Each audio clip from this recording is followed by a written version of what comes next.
Hello, everyone. I hope you are all doing well. This week we will be learning chapter 22 called Master Budgets and Planning. As a reminder, make sure you have classwork 22 downloaded so you can fill this out as we cover it throughout the PowerPoint.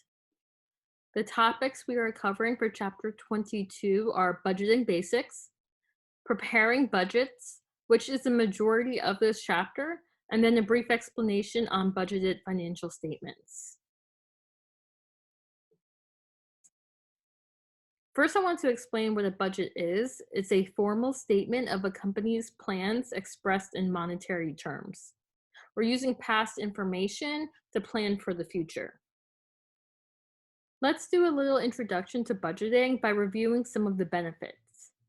Budgeting assists management with its 5 basic functions. The first management function is control. Budgeting helps managers with its control function by providing benchmarks for evaluating performance. We are evaluating operations against the norm. This helps in identifying problems and taking corrective actions if needed. Budgeting assists management in its planning function by focusing on future opportunities and even on future threats. This helps management stay focused on the future instead of focusing just on the day-to-day operations. The third management function is coordination. This helps coordinate activities so that all employees understand and work towards the company's overall goals. The next management function is communication. This helps management to communicate their specific action plans and goals to all of the employees. You can't have a plan without communicating it to others. The last management function is motivation. Budgeting should provide attainable and exceedable goals for its employees. We'll discuss the motivational function more next. There are positives and negatives to budgeting. Budgets can be positive if the affected employees are consulted. Also, if the goals are challenging, but also attainable. Goals should challenge employees to work hard and to sell the products. When the goals are too difficult to reach, then it can cause negative behavior. Budgets should be analyzed carefully. Whether the company is over or under budget, those reasons should be explored. Why were we over budget? Which departments overspent and why? Do we need to increase their budget? Or was it a one-time thing? If the company was under budget, why? Should the budget be allocated to other projects instead? Analyzing the budget reports really helps to ensure that each department is using exactly what they need. Budgets can also be negative when they're not implemented or communicated properly. As we just discussed, when a department is under budget, their funding may be reallocated in future years. Some managers or departments may avoid this by purchasing unnecessary items. As you have noticed, I've done a lot of clips from The Office, and once again, I have another clip that illustrates this perfectly. Here are our final actual costs for this year. Okay. As you can see, we did pretty well. So Yes, I can see that we did indeed. Why don't you explain this to me like I am an 8-year-old? all right, well, this is the overall budget for this fiscal year along the x-axis Yes. right there. There's the x-axis. You can see clearly on this page that we have a surplus of $4,300. Okay. But we have to spend that by the end of the day or it will be deducted from next year's budget. Why don't you explain this to me like I'm 5? Your mommy and daddy give you $10 to open up a lemonade stand. So you go out and you buy cups and you buy lemons and you buy sugar. And now you find out that it only costs you $9. Oh. So you have an extra dollar. Yeah. So you can give that dollar back to mommy and daddy. But guess what? Next summer, I'll be 6. and you ask them for money, they're going to give you $9 because that's what they think it costs to run the stand. So what you want to do is spend that dollar on something now so that your parents think that it costs $10 to run the lemonade stand. So the dollar's a surplus. This is a surplus. We have to spend that $4,300 by the end of the day or it'll be deducted from next year's budget. Woo. Another negative really comes from unattainable sales goals. Pressure to meet goals can cause unethical behavior and even fraud. This behavior can increase if an employee will be fired if the goal is not met, or it will significantly decrease their paycheck. For example, those that work on commission or get extremely large bonuses. If you are dependent on the money, then an employee might do anything possible to reach that goal in order to pay their bills. Employees or managers who are consulted on their goals may understate sales and overstate expenses to allow for a cushion. For example, if a manager thinks they can sell 200 printers per month at their store, they might say they can sell only 150 printers. This way, when or if they sell those 200, it looks like they have exceeded their goal, which can lead to bonuses. I have another short video on how this happened at Wells Fargo. Regulators have found that employees at Wells Fargo created as many as 2 million bank accounts and credit cards without the customers knowing anything about it. Staff who were under pressure to meet sales targets apparently faked signatures, created email addresses, and even PIN numbers. Some customers were stung by fees in the accounts that they didn't even know existed, about $25 on average. An investigation by the Los Angeles Times about 3 years ago found evidence of a high-pressure sales culture. Employees complained they were humiliated for failing to meet targets and were threatened with a sack. In apparent desperation, some opened unneeded accounts for customers. Authorities in LA filed a lawsuit, and national regulators ultimately got involved. 2 weeks ago, the scale of this was revealed. As many as 2 million customers were affected, although the bank has said it can't put a firm number on it. More than 5,000 employees have lost their jobs over 5 years because of the fraud. Budgeting is a part of managerial accounting, which means it's for internal use only, and there are no specific laws or rules to follow. Budgets can be prepared for any time period. The most common is a 1-year time period with monthly and quarterly reports to supplement it. You want the period to be long enough to provide an attainable goal and minimize any seasonal fluctuations. Some businesses are busier during certain parts of the year. You also want the reporting period to be short enough to provide reliable estimates. For example, if you were preparing a 1-year budget versus a 10-year budget, the 1-year budget would be more accurate. The further into the future you go, the more unreliable the projections would be. Many companies use continuous budgeting. This is also called a rolling budget. This is when they add a new month to the end of the budget every time a month is completed. This way, the company always has a 1-year forward budget. Our next topic is preparing budgets. The master budget is a combination of all the budgets together. The different types of budgets are the operating, investing, and cash budgets. Once all the budgets are prepared, you can make the budgeted financial statements. We will be going through each budget individually, but I want to give you a layout on how they are all connected. Note, this is the master budget for a manufacturing company.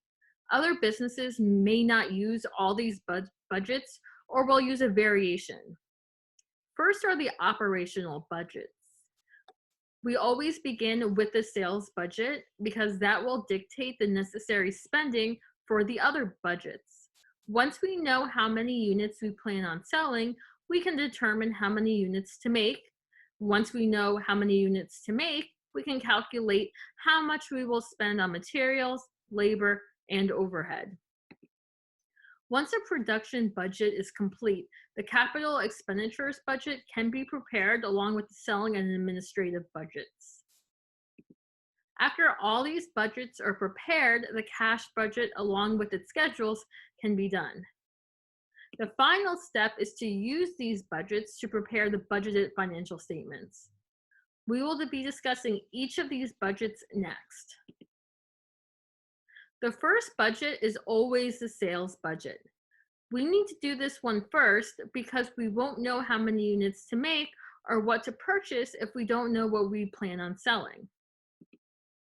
In order to prepare this budget, analysts will look at economic and market conditions, the capacity of the business, because you cannot produce more than you can make, and advertising plans. They will also look at past performance data. Don't worry, you won't have to do any of the analysis in this course.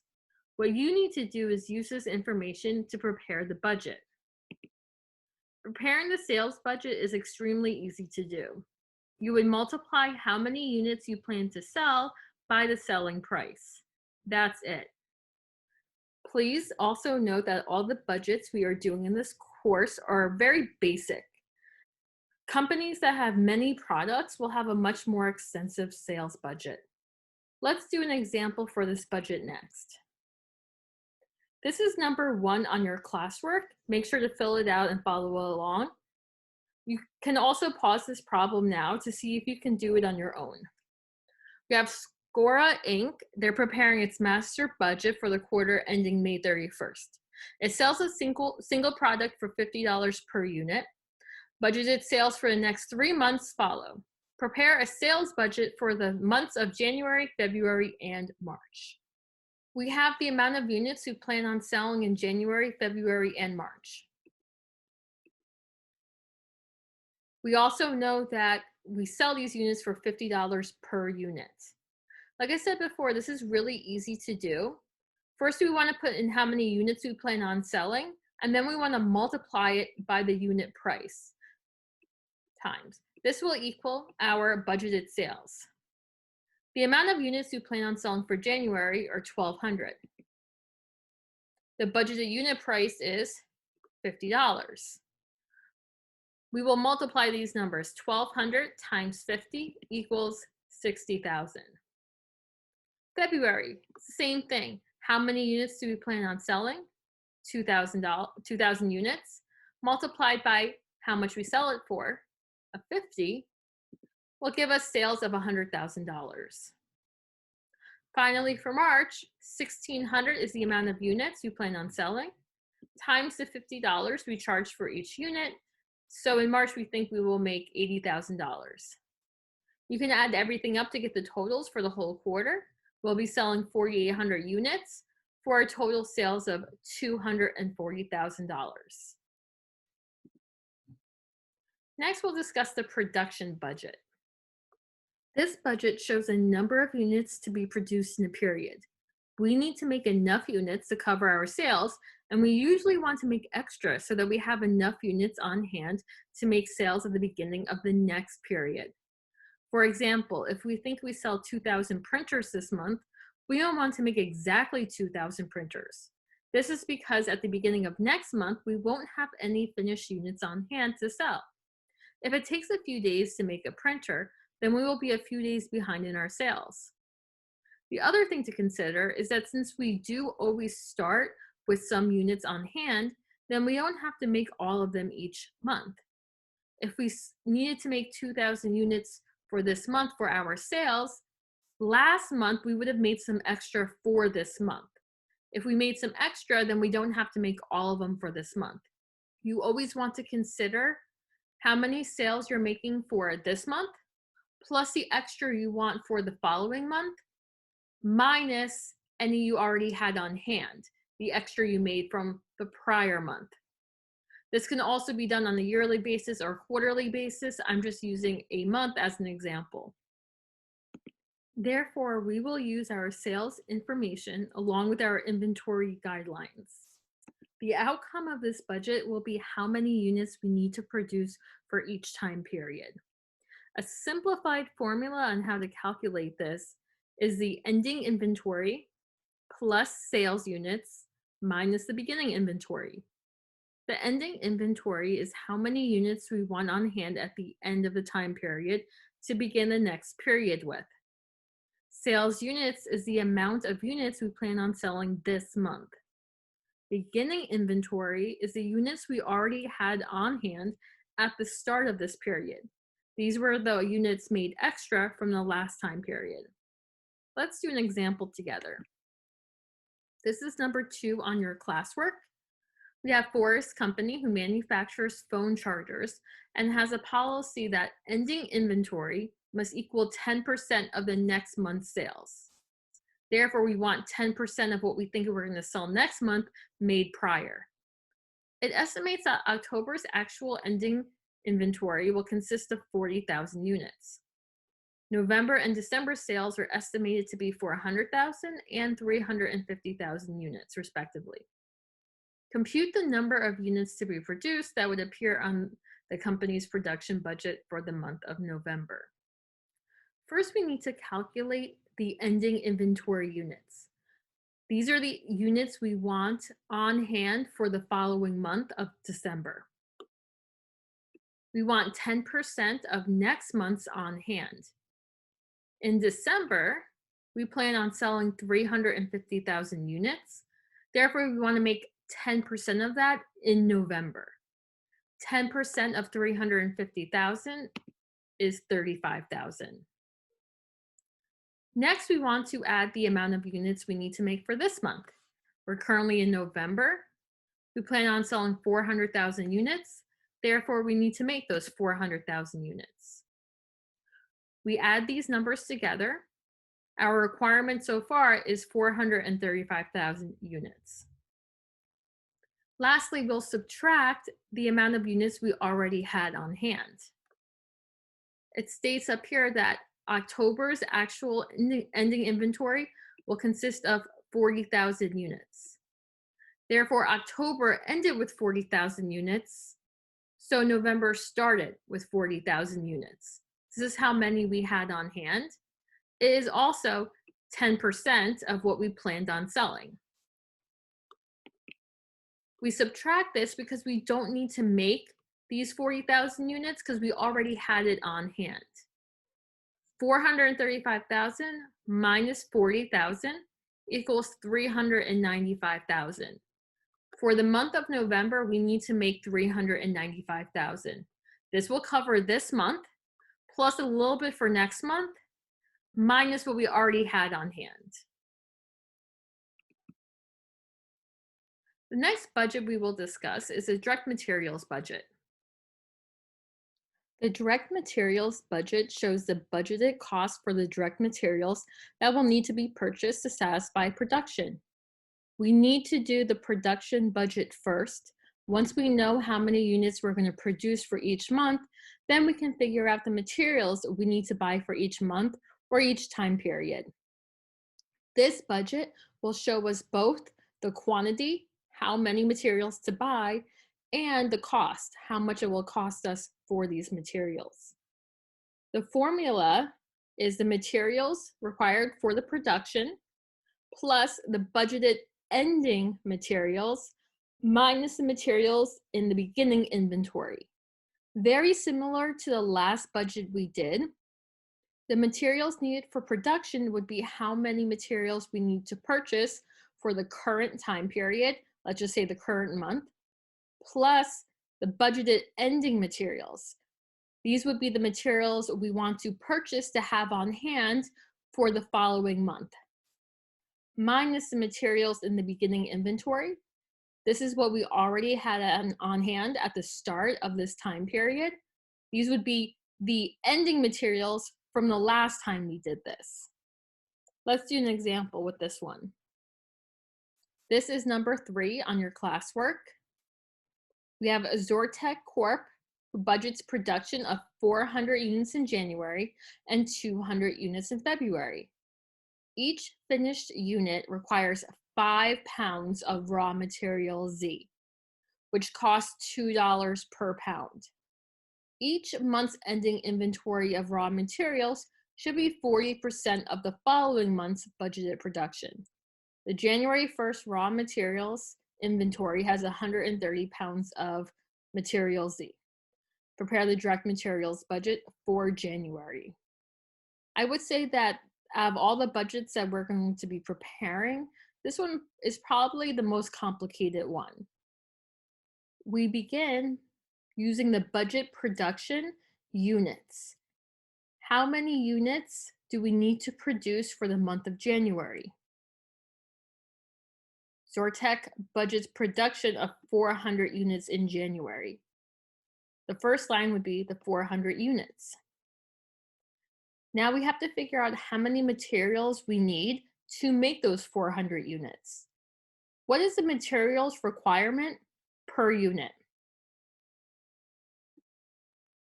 It's 5 pounds of our material Z. 5 pounds.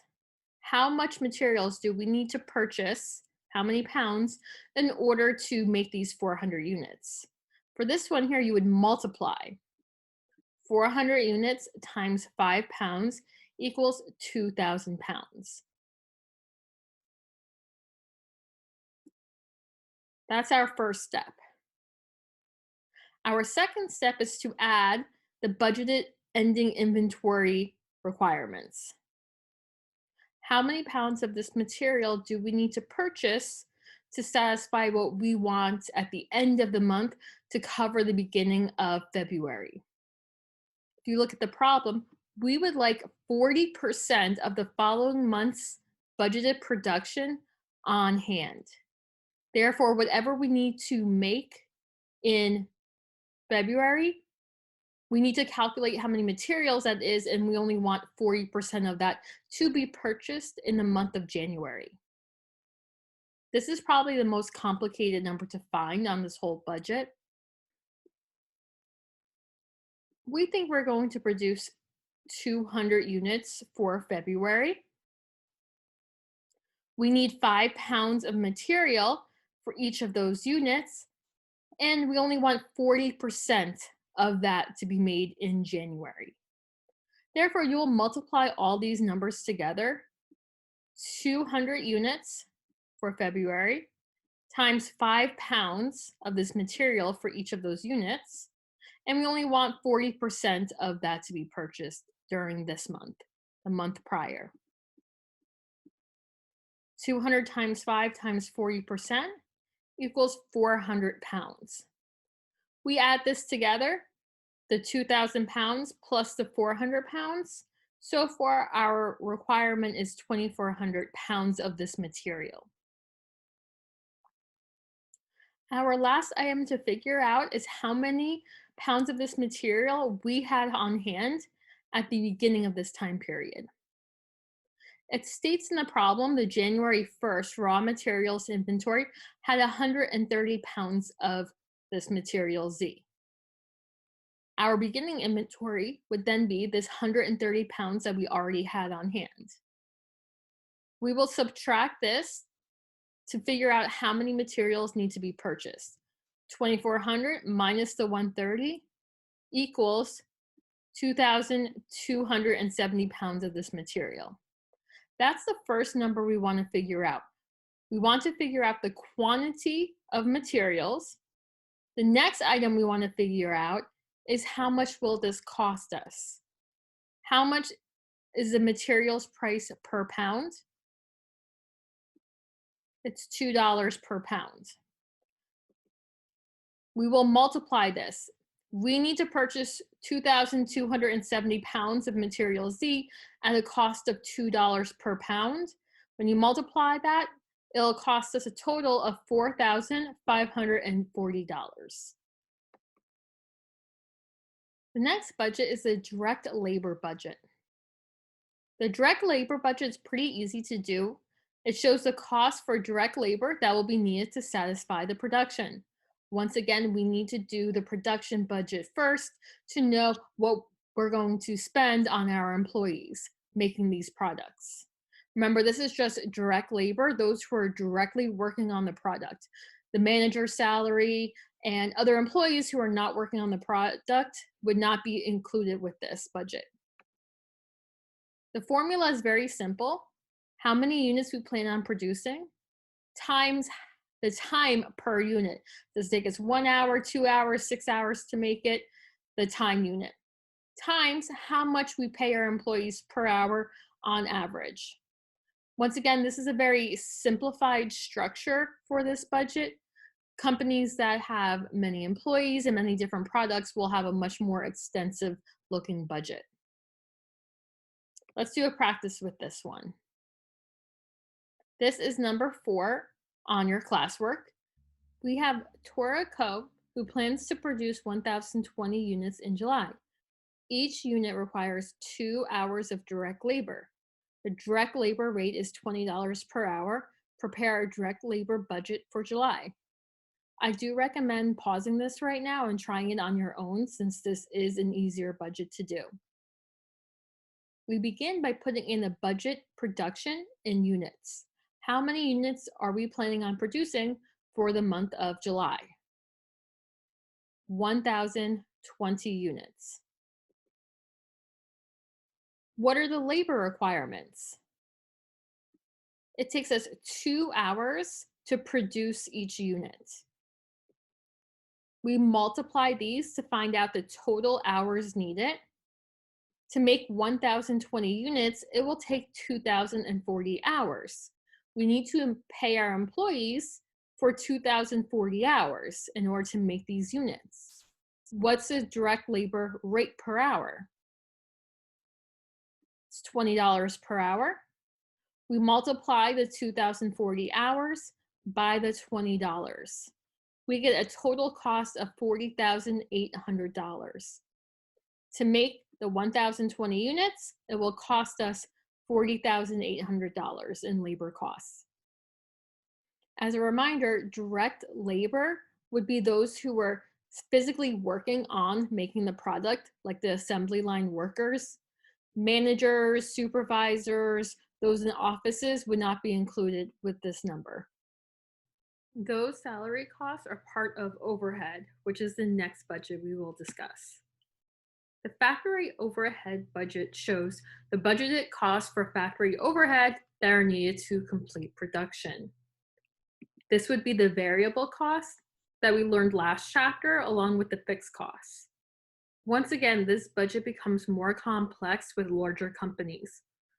Our textbook has a very simplified version of this budget to the point where I don't have a classwork problem for this one, but I do have an example. Once again, this is not one of your classwork problems. We have Hockey Pro who budgets production of 3,900 hockey pucks during May. The company assigns variable overhead at the rate of $1.50 per unit. Fixed overhead equals $46,000 per month. Prepare a factory overhead budget for May. Once again, we're adding the variable costs plus the fixed costs. Remember, the variable costs change depending on how many units we produce. The more we produce, the more our variable costs will increase. If we're producing 3,900 units, variable cost is $150 per unit. We will multiply this together to get our total variable cost. 3,900 units times $1.50 per unit is $5,850. Next, we'll add our fixed costs, which is $46,000 per month. Remember, this one doesn't change. Therefore, each month it would be $46,000 every month. Only the variable cost would change. We add these two numbers together and we get $51,850. This would be our factory overhead budget for the month of May. On this next slide, I have a few other budgets grouped together. First is the selling expense budget. This is an estimate of the types and amounts of selling expenses expected. We do have a practice problem with this one next. The other budgets are fairly simple and similar to this one, so we won't be doing any practice problems with them, but I do want to go over it. We have the general and administrative budget. This plans the predicted operating expenses that are not already included on the other budgets. This is usually the variable plus the fixed costs for general and administrative items added together. We also have the capital expenditure budget. This shows the dollar amounts estimated to purchase plant assets and amounts to be received from asset disposal. This budget is usually prepared for a much longer time period than the other ones. It could be for a year, but could also be for 5 years, 10 years, or longer. For example, OCC has a capital expenditure budget. It has all the buildings that they plan on either renovating or building new for the next 10 years. We will now go over the selling expense budget. This is number 5 on your classwork. We have Zillico that predicts sales of $400,000 for June. Zilly pays a sales manager a monthly salary of $6,000 and a commission of 8% of that month's sales dollars. Prepare a selling expense budget for the month of June. Part of this budget is variable and the other part is fixed. The commission part would be variable. Each month, the expected sales would change, therefore, the commission would also change. The salary, that's $6,000, would be the fixed cost, and that wouldn't change month to month whether the sales increased or decreased. The first part is calculating that variable portion, and then we'll add the fixed portion to it. To calculate the variable portion, we'll first begin with the budgeted sales for the month. How much is that? It would be the $400,000. We will then multiply that by the sales commission, which is how much? It's 8%. And when you multiply that, you get 32,000. We have the two columns here. One is just to calculate the number that we use here. Like I said, this is the variable cost because each month it would be something different based on our sales. We'll then add the monthly salary, which is the fixed portion, which is how much? 6,000. Altogether, it would be $38,000. The final budget is the cash budget. The cash budget is the most important budget of all. It shows the expected cash inflows and outflows. This budget lets us know if we have enough cash on hand to pay our bills or not. It is also the most extensive because there are supplemental schedules that need to be completed to prepare this budget. First, we begin with the beginning cash balance. This is the amount of money we had at the beginning of the period. We add any cash receipts. This is all cash that we're receiving. We will need to look at our other budgets for this, along with preparing a separate schedule. We will then subtract any cash payments. We also need to look at other budgets for this amount, along with preparing another schedule. We will then have our preliminary cash balance. From here, we want to see if our cash balance is enough. Companies usually want to keep a minimum balance in their bank account, just like you probably do. You may want to keep $100 in your account at all times. Is our preliminary cash balance more than that, or is it less? If we have enough, then it's adequate, and we can use the extra money to repay back other loans or buy securities like stocks and investments and put that extra money to good use. If we're short, it means that we don't have enough money, it's too low, and we'll have to increase our short-term loans. This would be using credit cards or taking out a loan from the bank. This should be very similar to what you do on a personal level for planning your bills. You start with what balance is in your bank account. Add all the money you're making from your job, minus all of your bills. You get your final cash balance. Do you have extra? If so, you can buy some extra things. If you don't have enough, then you need to start using credit cards more or somehow borrowing the money to cover your bills. Let's do a practice problem with this. We'll be going over what those supplemental schedules look like after this. Number 6 on your classwork. Santos Co. is preparing a cash budget for February. The company has $20,000 cash at the beginning of February and anticipates $75,000 in cash receipts and $100,250 in cash disbursements during February. What amount, if any, must the company borrow during February to maintain a $5,000 cash balance? The company has no loans outstanding on February 1st. You should pause here and practice this problem and then unpause to see if you have it right. First, we start with the beginning cash balance. This is what we started the month of February with. What amount is that?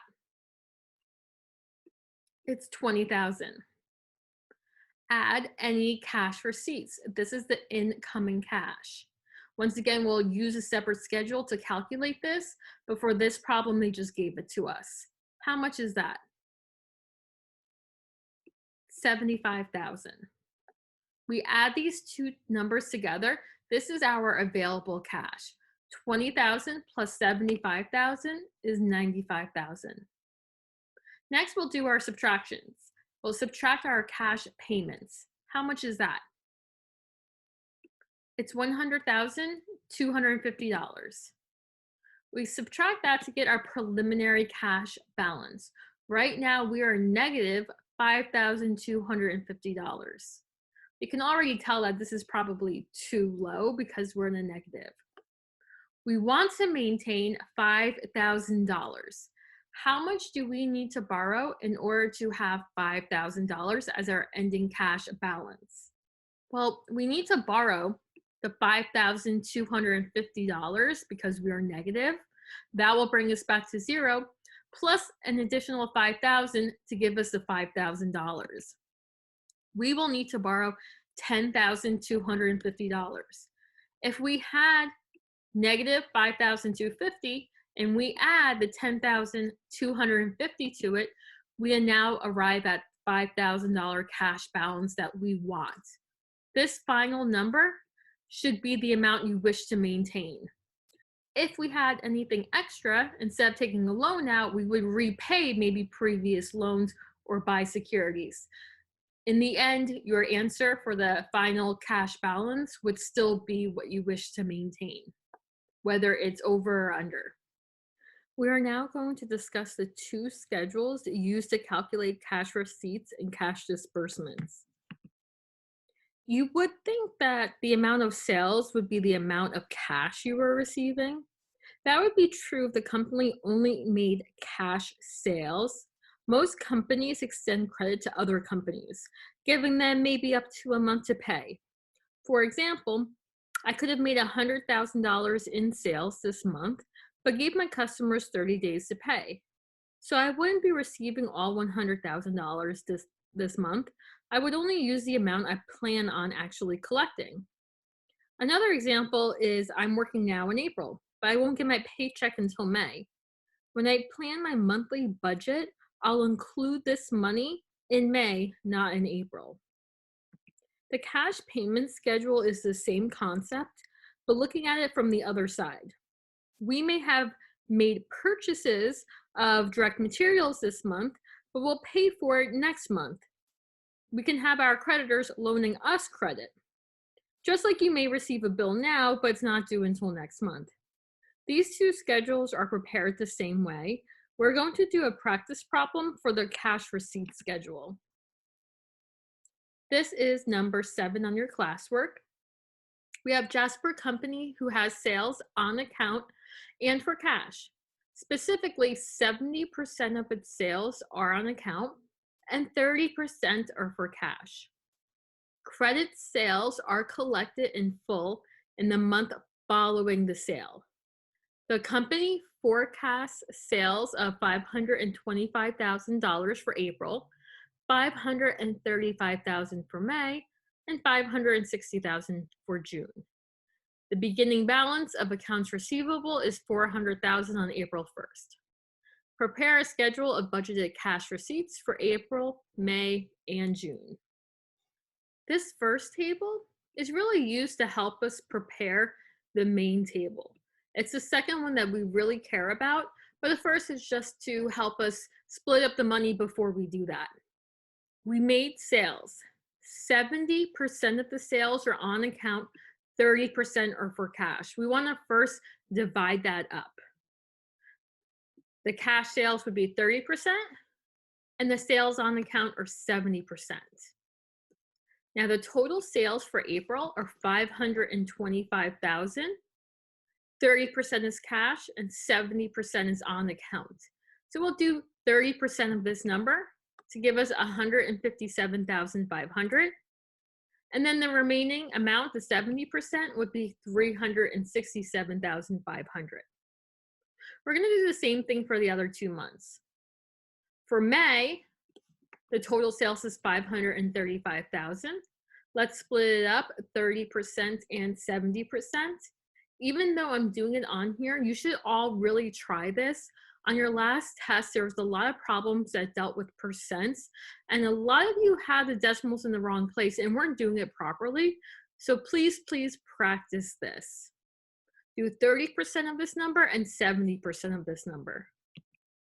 You should get 160,500 and 374,000. Finally, for June, total sales were 560,000. 30% of that number is 168,000. 70% of that number is 392,000. This just tells us the sales we made, how much of it is cash and how much of it is on account. The cash portion, we're going to receive in the same month. So my cash sales for April, I'm going to receive in April. My cash sales for May, I'll receive in May. And my cash sales for June, I'll receive in June. Now the sales on account won't be in the same month. The problem states that credit sales are collected in full in the month following the sale. That means that this 367,500, I'll actually receive that in May. This $374,000 credit sale I made in May, I'll actually be receiving that in June. The June amount I'll actually receive in July. And that's where this next table comes into play.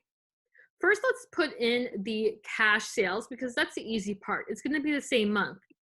The amount from April will go in for April. The amount for May, I'm going to receive in May. And the amount of cash sales I made in June, I'll receive in June. It's cash. You're receiving it right away. Now, all of these will be off a month. The sales on account for April, like I said before, I'll receive that in May.